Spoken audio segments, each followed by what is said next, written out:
I'd like to talk about LifeLinker in three parts. I'd like to talk about the product that we're providing, the problem we are solving. I'd like to talk about the people who are providing the product. And lastly, I'd like to talk about the profit we promise. Okay. And I'd like to start off with talking about the death of my father. When my father died, something I'd never thought about, never considered, and something he'd never thought about or considered either, was he had lived all around New Zealand and knew people all around the world as well, how to get in touch with these people in a timely manner, to tell them about his passing, to give them the opportunity to participate in the funeral and other things. Didn't do it very well. Didn't know. The next thing that happened about a year later, a school friend of mine, someone I saw from time to time, died. Except the first I found out about it was when I sent him the usual annual Christmas card. His wife sent a note back, "Oh, David, I thought you knew. Peter died in a car crash in July." Well, I felt terrible. I felt guilty for not knowing. And I wouldn't mind betting she felt terrible as well, because I didn't know and she didn't think to tell me.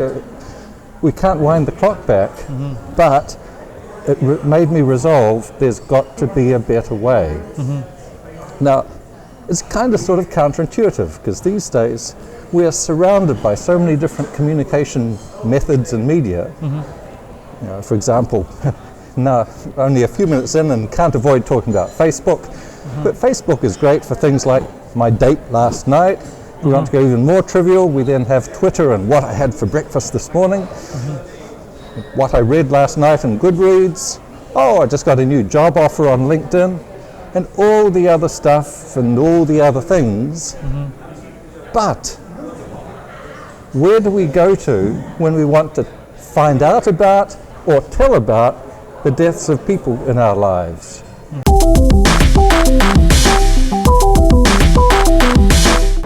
We believe that LifeLinker will be quickly profitable. How many times have you heard that before? Let me explain why I say that.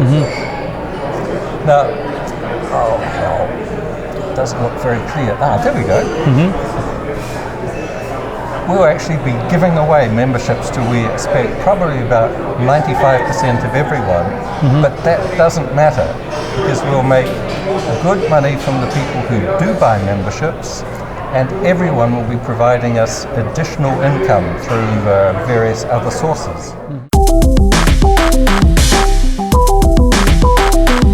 My question is, if everybody will stay free members, they're not going to use your website. They just register there, they stay alive, and that's it. So there is no active interaction with the system, right?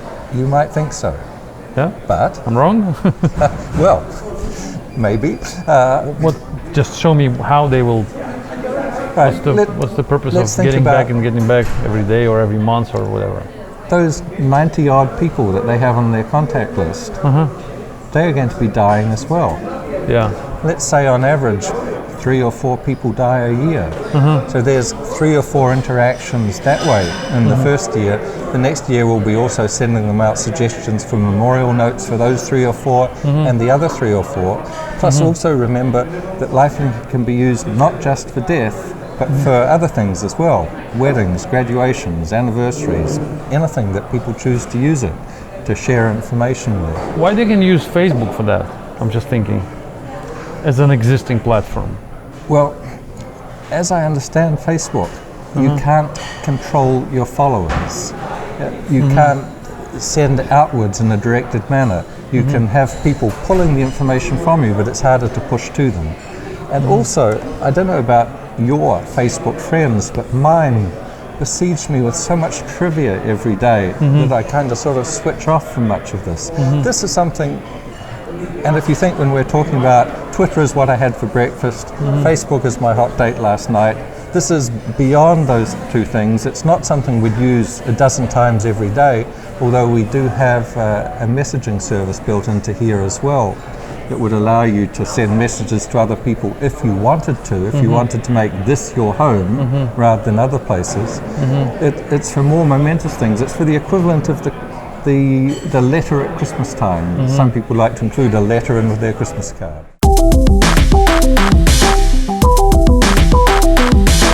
That's my concern, and I can explain why. Okay. The social networks in general, in my understanding, it's the product which in most cases fail. The Facebook, Twitter, and you can name maybe two more or three are the only ones who succeed, who survived. Others just died because it's just very difficult to make something in this area which a lot of people will like and will start to use. So we just have a few on the market and that's it. And we have tons of products which were created in parallel and they've just failed. So people are trying to copy Facebook for the last 10 years and all of them just fail. So that means that yet another product has a very high chance for failure. And according to my understanding, the first step in creating a new social network is to try to prove that the idea is accepted by the market.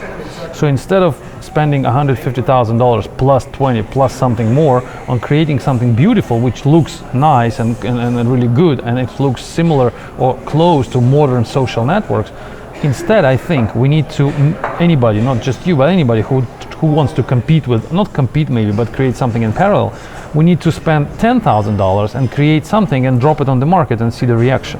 And if the reaction is positive and if this viral effect starts and people start to connect to each other and this networking begins, then we can use more money to maybe update the product and make it more powerful and add new features and extend it with, like you said, flowers and everything like that.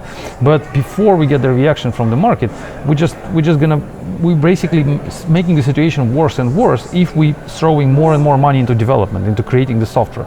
Because the bigger the software, the more complex it becomes, the less understandable it is by users, the further is the viral effect. Because we're making something which is growing bigger and bigger, but the user will not understand how it works and they will not use it because they don't know what it is.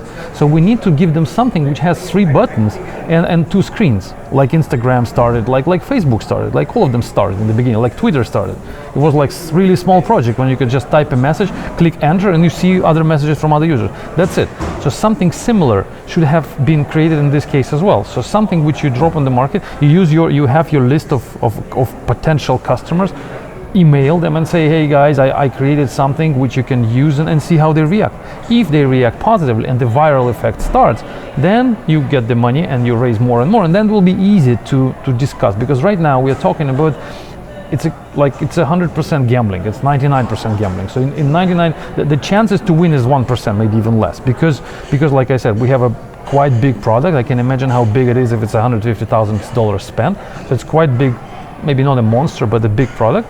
And now we're trying to push this big product to the market, which doesn't know anything about this product. And right now, it's just a typical story to me that the founders are interested in running a business instead of delivering the product to the market, which means that the money, it's good for you to get the money. It means that the business will continue, but it's just psychological effect. You don't want it to put it on the market because you subconsciously understand that the risk of failure is quite high. You will put it on the market and the chances of failure are extremely high, like for any startup.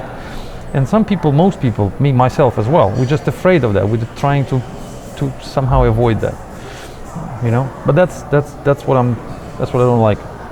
Everything else is good. It's nice. I like the idea. I think it's unique. I think it's I haven't seen that before, so it may be an interesting social network.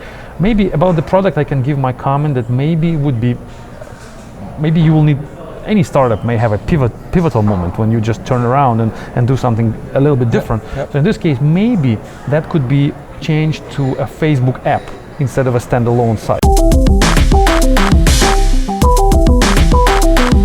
Just put it to the market the way it is, just right now, launch it, email your people and see what's going on. Maybe you will, I'm saying the 90% chance is that you will fail. You will get nothing from the market, but 1% that you can win, and you can get this response in a few days. And then you will be able to come back to me and say, hey, I have this traffic, I have this amount of users, and they are angry because I don't have these features. That will be a completely different story. We will discuss from a completely different angle.